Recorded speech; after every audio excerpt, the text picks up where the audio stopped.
ناظرین گرامی، کوئی تیسری چوتھی دفعہ کا ذکر ہے کہ کسی جنگل میں ایک کوا رہتا تھا۔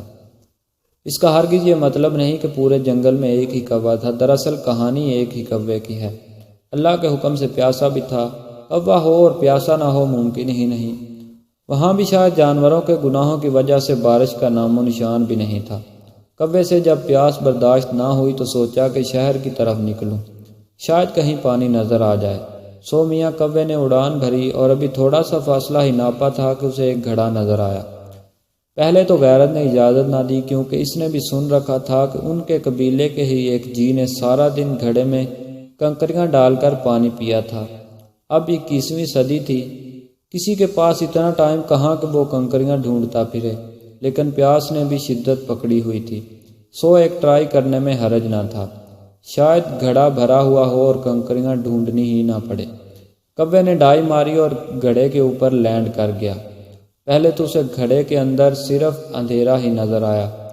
تھوڑی دیر بعد جب کچھ آنکھیں دیکھنے کے قابل ہوئیں تو دیکھا کہ گھڑے میں کاکروچ کے علاوہ کچھ بھی نہیں تھا۔ کوا انتہائی مایوسی کے عالم میں کاکروچ پر لعنت بھیجتا ہوا دوبارہ اڑ گیا۔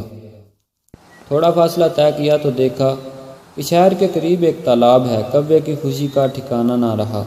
تالاب کے قریب پہنچا تو ایک دفعہ پھر مایوس ہوا، کیونکہ تالاب میں ایک تو اتنے شاپر اور گند تھا کہ پانی میاں نظر ہی نہیں آ رہے تھے، دوسرا تالاب میں کئی مردار پڑے ہوئے تھے۔ کوا بھی آخر 21ویں صدی کا تھا، سو اسے بھی اپنی صحت کا خیال تھا، اس لیے بس تالاب کو بس اوپر سے دیکھ کر لعنت بھیج کر شہر کی طرف نکل پڑا۔ شہر میں سب سے پہلے اس کی نظر جس نلکے پر پڑی، اس کی ہتھی کوئی نکال کر لے گیا تھا، سو وہاں بھی اسے مایوسی کا سامنا کرنا پڑا۔ پیاس سے برا حال ہو رہا تھا اور کہیں بھی پانی کی امید نظر نہیں آ رہی تھی۔ کوے نے آخری کوشش کے طور پر پورے شہر کے گرد چکر لگایا، لیکن پانی نہ ملنا تھا اور نہ ملا۔ کوے کی ساری غیرت پیاس کی نظر ہو گئی۔ ایک دفعہ تو دل کیا کہ اسی تالاب سے ہی جا کر پانی پی لے، لیکن اب اس کی اتنی ہمت بھی نہیں رہی تھی کہ وہ تالاب تک اڑ سکتا۔ سو برداشت کرنے لگا۔ اچانک اس کی نظر سامنے ایک دکان پر پڑی۔ کوے کو ایک آئیڈیا آیا۔ ٹہنی سے اڑ کر وہ دکان کے سامنے جا کر بیٹھ گیا۔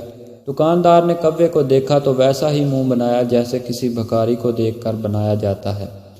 دکاندار نے وہی انسانی کام کیا، ہاتھ میں بوکھر پکڑی اور کوے کو ڈرانے کی غرض کے ہر ہر کی آوازیں بھی لگائی، لیکن کوا پیاسا تھا، نہ اڑا۔ دکاندار نے جب دیکھا کہ کوا بضد ہے تو شیڈ سے باہر نکل کر اسے اڑانے کی کوشش کی۔ یہ کوشش بھی بیکار گئی۔ دکاندار بھی حیران ہوا اور آرام سے چلتا ہوا کوے کے پاس آیا اور نہایت شرافت سے پوچھا، بھائی آخر کیا چاہتے ہو؟ کوے نے جسم سے خارج ہوتی ہوئی جان کو اکٹھا کیا اور نہایت ہی معصومانہ لہجے میں کہا۔ دوستو، یہ ویڈیو انٹرٹینمنٹ کے لیے بنائی گئی تھی۔ اگر آپ کو ویڈیو پسند آئی ہو تو ویڈیو کو لائک کیجیے، ویڈیو کے نیچے دیے گئے سبسکرائب کے بٹن کو دبا کر ہمارے چینل کو سبسکرائب کیجیے اور ساتھ موجود گھنٹی کے بٹن کو بھی دبا دیجیے تاکہ نئی آنے والی ویڈیو کی اپڈیٹ آپ کو بر وقت مل سکے۔